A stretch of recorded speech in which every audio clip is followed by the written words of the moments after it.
ادارے ہیں جو کیتھولک کلیسیا ہمیں اتھنٹک ادارے دیتے ہیں، ان سے رجوع کر کے ہمیں پاک کلام کو ضرور سیکھنا چاہیے۔ گلاں کتنے پہنچ جاندیاں نے ہیں۔ تو ہم جو دیکھ رہے تھے دوسری تلاوت، تو دوسری تلاوت میں ہم دیکھ رہے تھے کہ یہ تھی کہ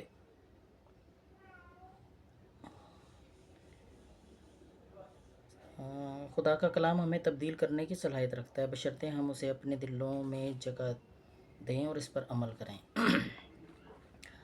تو یہ تھا ہمارا چھوٹی سی تفسیر دوسری تلاوت کی۔ اور ابھی ہم آ جاتے ہیں، کوئی بھی فادر ناراض نہ ہوئے، اس گل تو گیا یاسمین اپنی پتیسی نکال کے سکھا رہی ہے، تو بھائی لوگوں کو سکھانا ہے نا، لوگوں کو ڈنڈے کے زور پہ تھوڑی سکھانا ہے، تو سیکھنا بھی جب ہے تو تھوڑا سا لائٹ ماحول میں سیکھنا ہے۔ تو اگلی جو انجیل مقدس ہے، انجیل مقدس جو آج کی جو ہم دیکھتے ہیں کہ مرکز کی انجیل میں سے آج کی انجیل مقدس لی گئی ہے اتوار کے دن، سبت کے دن، یسوع مسیح کی جی اٹھنے کے دن اور منی ایسٹر کے دن۔ آج کی جو انجیل مقدس ہے اسے ہمیں کیا پیغام ملتا ہے؟ تو انجیل مقدس میں کچھ یوں مرقوم ہے، آج کی انجیل ہمیں ایک دولت مند نوجوان کی کہانی سنتے ہیں، مطلب اس انجیل کے ذریعے ہمیں ایک دولت مند نوجوان کی کہانی سنتے ہیں جو یسوع مسیح سے سوال کرتا ہے کہ وہ اپنی زندگی کیسے حاصل کر سکتا ہے۔ یسوع سے فرماتے ہیں کہ وہ احکام کی پیروی کرے۔ اب یہ احکام کیا ہے؟ یہ احکام کا مطلب یہ ہے کہ وہ شریعت پر عمل کرے۔ جب بھی ہم نئے عہد نامے میں احکام پڑھتے ہیں، احکام کے لفظ یوز کرتے ہیں، تو بیسیکلی یہ احکام کے جو ورڈ ہوتے ہیں یہ بیان کرتے ہیں کہ شریعت پر عمل کرے۔ تو یہ کیونکہ یہ جو ڈائیلاگ ڈیلیوری ہے، یہ جو ڈائیلاگ ڈیلیوری جو مقدس انجیل کے ذریعے ہمیں بتائی جا رہی ہے، یہ ڈائیلاگ ڈیلیوری جو سی ہے وہ ایک طرف یسوع مسیح خود ہیں اور دوسری طرف ایک دولت مند نوجوان ہے۔ تو وہ جب یہ کہتا ہے کہ میں خدا کی بادشاہی کو کیسے حاصل کروں، تو یسوع مسیح اس کو جواب دیتے ہیں کہ وہ احکام کی پیروی کرے، جس پر نوجوان کہتا ہے کہ وہ ایسا پہلے ہی کر رہا ہے۔ تو جب نوجوان یہ کہتا ہے کہ ایسا پہلے ہی کر رہا ہے، تو اس کا بھی میں بتا دیتی ہوں، تھوڑا سا آپ کو سیکھ لیتی ہوں، مطلب آپ کے ساتھ مل کے تو سیکھ لیتی ہوں یہ کہ جب احکام کی بات آتی ہے تو وہ پرانے عہد نامے میں جب ہم دیکھتے ہیں کہ خدا باپ نے 10 احکام اور قوانین، 10 احکام الگ ہیں، قوانین الگ ہیں، کانسٹیٹیوشن جو دیا نہیں دیے تو 10 حکم ہی تھے، باقی سارا کچھ لکھوایا تھا، لکھوانے کا مطلب ہے کہ لکھوایا تھا، موسیٰ سے لکھوایا تھا، ٹائم پہ ٹائم جب ہم تورا کو دیکھتے ہیں، 5 کتابوں کو دیکھتے ہیں، تو وہ جو احکام ہیں وہ کیونکہ موسوم کیے جاتے ہیں موسیٰ وہ موسیٰ کے جس کے برابر ہم دنیا میں کسی کو نہیں دیکھتے۔ کیوں نہیں دیکھتے؟ کہ موسیٰ نے خدا سے باتیں کی۔ موسیٰ کی جب ہم زندگی کے بارے میں پڑھتے ہیں، پاک کلام کے علاوہ بھی جب پڑھتے ہیں، تو ہمیں پتہ چلتا ہے کہ موسیٰ کیوں اتنا اہم ہے ہمارے لیے۔ تو بہت اہم ہے، واقعی بہت اہم ہے کہ خدا سے باتیں کرنا، اور بھی بہت کچھ ہے جو کہ میں بھی سوشل میڈیا کے پلیٹ فارم میں تو میں بتا نہیں سکتی کہ اس نے کیا کیا کیا تھا۔ تو جو احکام ہے وہ کیا ہے کہ وہ شریعت ہے، جو اس کو ہم اولڈ ٹیسٹمنٹ میں دیکھتے ہیں، پرانے عہد نامے میں دیکھتے ہیں کہ یسوع مسیح سے کیا کہتے ہیں کہ وہ احکامات کی پیروی کرے، جس پہ نوجوان کہتا ہے کہ وہ پہلے ہی کر رہا ہے۔ پھر یسوع سے دعوت دیتے ہیں کہ وہ اپنی دولت غریبوں میں بانٹے اور ان کی پیروی کرے، مطلب اپنی دولت غریبوں میں بانٹ کر آگے تو یسوع مسیح کے پیچھے ہو لے، مطلب یسوع مسیح کا فالوور بن جائے۔ تو اپنی دولت غریبوں میں بانٹنا اور یسوع مسیح کی پیروی کرنا، یسوع مسیح کا فالوور بننا، اس میں بڑی ساری قسمیں ہیں۔ ایک وہ ہوتے ہیں جو نام کے پیروکار ہوتے ہیں، فالوور ہوتے ہیں، ایک وہ ہوتے ہیں. اچھا، یہ سمجھنے کے لیے نا کہ اس آج کی انجیل مقدس کو سمجھنے کے لیے، اس کی آسانی کے لیے میں آپ کو ایک ٹپ دے رہی ہوں. وہ ٹپ یہ ہے کہ اس کے لیے آپ یسوع مسیح نے جو بیج بونے کی مثال دی ہے نا، تو وہ بیج بونے کی مثال آج کی تلاوت کے ساتھ میچ کرتی ہے. میرا یہ خیال ہے کہ یہ آج کی تلاوت کے ساتھ میچ کرتی ہے. وہ اس طرح سے کہ جب یسوع مسیح اسے کہتے ہیں یہ کہ اپنی دولت غریبوں میں بانٹ اور یسوع مسیح کی پیروی کر، تو مگر وہ نوجوان غمگین ہو کر واپس چلا جاتا ہے کیونکہ اس کا دل دنیاوی دولت میں لگا ہوا تھا. تو یہ جو آج کی جو انجیل مقدس ہم دیکھتے ہیں، اس کو تھوڑی سی گہرائی میں اگر سمجھنا ہے تو وہ بیج بونے والے کی مثال بہت اچھی ہے اس کے اندر. یہ ریکارڈنگ جو کرنی ہوتی ہے نا، پنکھا بند کر کے کرنی ہوتی ہے، تو پسینہ بہت آتا ہے اس میں. تو اینی وے، میں یاسمین جون ہوں. یہ ہمیشہ ساروں نے یاد رکھنا، میں یاسمین جون ہوں. اور یہ بتیسی نکلنا میرا کیا کہہ سکتے ہیں، مجبوری ہے. تو بہرحال پوائنٹ پہ آنا ہے. پوائنٹ یہ ہے کہ یسوع مسیح دعوت دیتے ہیں، ہمیں دعوت دیتے ہیں، ہم سب کو دعوت دیتے ہیں یسوع مسیح کہ ہم اپنی جو دنیاوی زندگی ہے اس کو چھوڑیں اور یسوع مسیح کے پیچھے ہو لیں. اب دنیاوی زندگی کا مطلب یہ نہیں ہے کہ جو باپ ہے وہ اپنے ماں باپ کو بھی، بچوں کو ساروں کو چھوڑے گا. جو بیوی ہے وہ اپنے شوہر کو، اپنے بچوں کو چھوڑے گی. یہ نہیں ہے. اور جو عام لوگ ہیں وہ یہ سوچے کہ نہیں جی، یہ تو جو آج کی جو تفسیر ہے وہ تو بڑی مطلب اس لحاظ سے غلط ہے کہ ہمیں کہا جا رہا ہے کہ جی آپ جو کریں وہ اپنا مطلب کام کا چھوڑ دیں، کمانا چھوڑ دیں، بچوں کو پالنا چھوڑ دیں، ابھی بچوں کو گھر دیکھنا چھوڑ دیں، اور بس جو سے آ جاؤ جی ساڑھے پیچھے آ جاؤ. یہ نہیں کہتا کلام، یہ نہیں کہہ رہا ہے. پہلی تلاوت میں بھی یہ ہے کہ ہمیں اپنی مٹیریلسٹک جو زندگی ہے نا اس کو چھوڑنا ہے. جو بوجھ ہیں ہمارے، ہم نے بڑے سارے بوجھ اپنے اوپر لیے ہوئے ہیں، بڑے سارے بوجھ ہیں، ان کو اتارنا ہے. بیسیکلی ان کو اتارنا ہے کہ اگر ہم چاہیں تو ہم بڑی آسانی سے یسوع مسیح کے پیروکار بن سکتے ہیں. پہلی بات تو یہ کہ ہر مسیحی کسی بھی ڈومینیشن سے اس کا تعلق ہے، ہر مسیحی یسوع مسیح کا پیروکار ہے. لیکن کیسا یسوع مسیح کا پیروکار ہے کہ وہ صرف باتوں کو مانتا ہے، یعنی کہ عبادات کرتا ہے، روزے رکھتا ہے، یہ کرتا ہے، وہ کرتا ہے، یا وہ سچے دل سے یسوع مسیح جو کہتے ہیں تو اس پہ عمل کرنے کی کوشش کرتا ہے.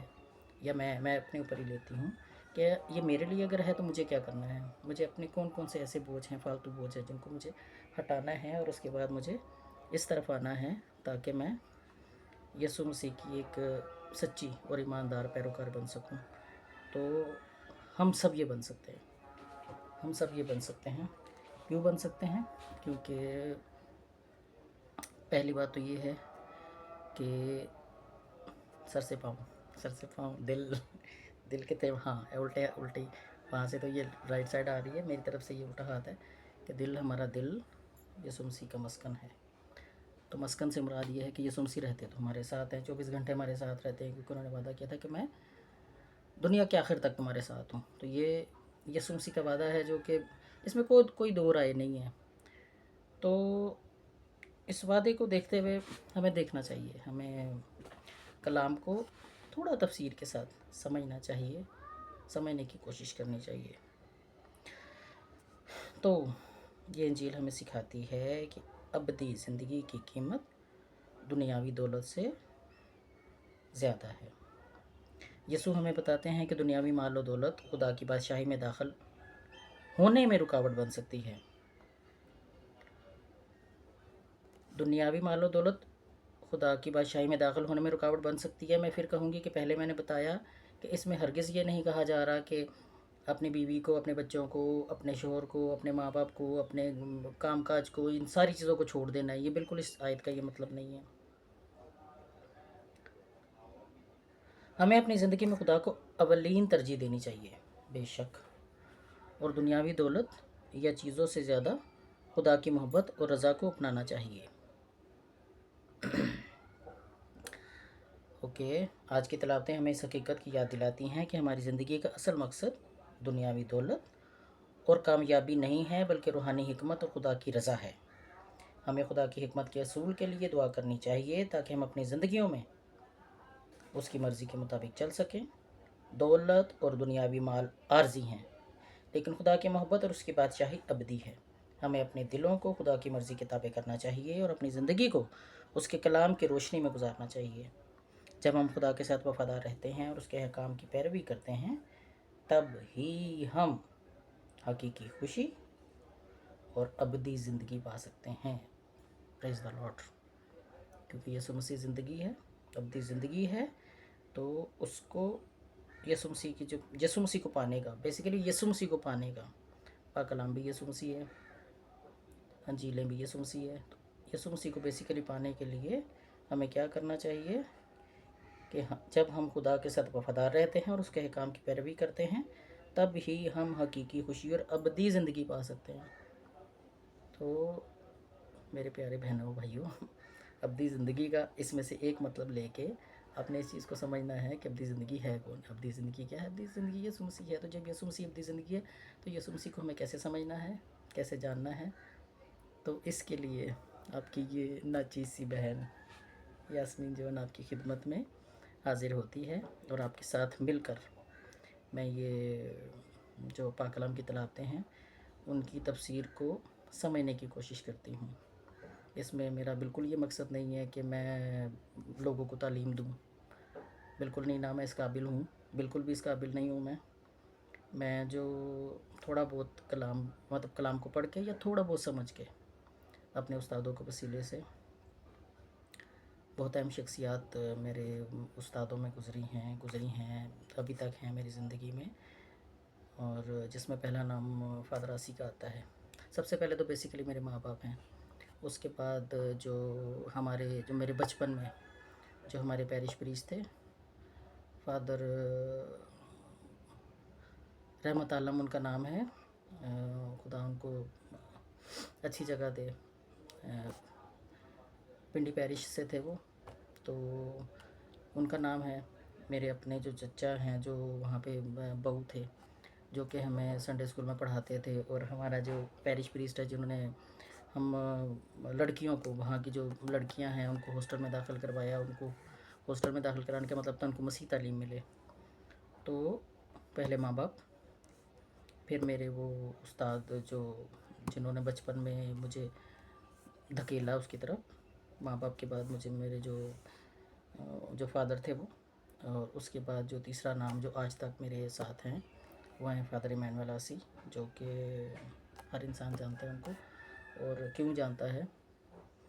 کیونکہ جب کبھی ہم پاک کلام کی تفسیروں کی بات کرتے ہیں تو فادر آسی کے نام کے مطلب میری نظر میں یہ ادھورا ہے کہ جہاں اگر پاک کلام کی یا پاک کلام کے فروغ کی بات آتی ہے تو وہاں پہ میں بہت احترام کے ساتھ فادر ایمینول آسی کا نام لیتی ہوں، اور میں بہت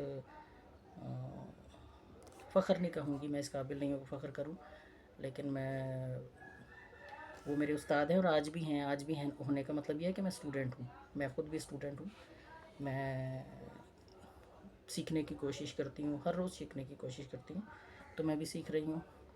اور میری ریکویسٹ ہے اپنی ساری جو میرے بہن بھائی، ماں باپ تو نہیں ہیں، چلو بہن بھائی ہو گئے، پھر اس کے علاوہ جتنے بھی لوگ میری ٹچ میں ہیں، جتنے بھی ہیں مطلب یہ جتنے جو سے نا جتنے جو وہ ساری میری ٹچ میں ہے، میری ساروں سے ریکویسٹ ہے کہ پلیز پلیز پلیز کلام کو سمجھنے کے لیے کلام کے قریب آئیں، اس کے کلام تو آپ کے قریب ہے، آپ کے گھروں میں بھی ہے، سوشل میڈیا کے ذریعے آپ کے ہاتھ میں بھی ہے، لیکن اس کو اپنی زندگی میں لے کر آئیں۔ اور آج کی جو تھوڑی سی باتیں ان کو سمجھنے کی کوشش کریں، مجھے بھی سمجھائیں، کمنٹ کریں، سوال کریں، کچھ بھی کریں تاکہ میں بھی سمجھوں، تاکہ اور زیادہ ہم سمجھ سکیں۔ تو ضرور اس کو جو ہے نا ایسی تنقید نہیں کرنی کہ پتہ چلے جڑی میں کوشش شروع کی تھی وہ شروع ہی ختم ہو جاوے. تو کمنٹ کریں یہ دیکھنے کے لیے کہ ہاں اگر کسی کا کوئی سوال ہے تو ہونا چاہیے، جو ہونا چاہیے. تو اگر آپ میرے ساتھ مل کے مزید اس کو سمجھنا چاہتے ہیں تو ضرور آپ مجھے بتائیں اور مجھ سے بات کریں، یاسمین جون سے بات کریں تاکہ پھر ہم مل کے سیکھ سکیں. خدا آج کے دن آپ کو بہت زیادہ برکت دے. آمین. Thank you.